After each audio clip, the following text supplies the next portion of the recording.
বাংলার সংস্কৃতি কবিগুরুকে বাদ দেওয়া হয় না। তাই রবীন্দ্র জয়ন্তীতে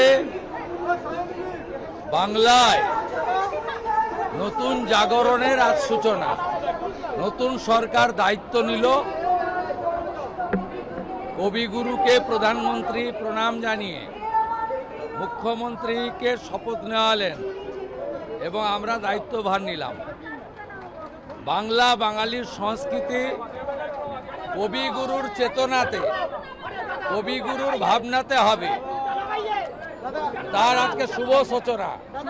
একটাই মন্ত্র স্বামীজির, চোরইবতী চোরইবতী।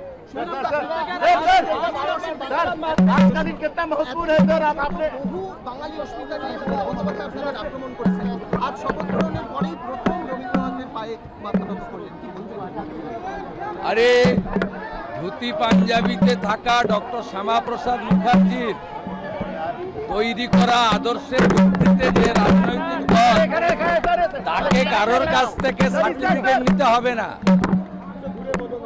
আমি এখানে বিতর্কিত কথা বলবো না, আমি মুখ্যমন্ত্রী, আমি এখন সকলের। আমি চাই শুভবুদ্ধির উদয় হোক।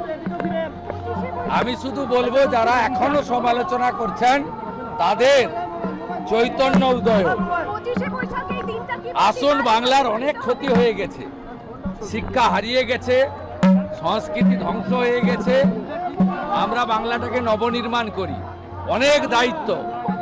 এখন এইসব রাজনৈতিক কচকচানি, একে অপরের সমালোচনার সময় নয়। যারা করতে চাইছে করুন, আমরা শুধু এগিয়ে যাব। আমরা করব জয়। আমি বিবেকানন্দের ভাষায় চোরইবতী চোরইবতী।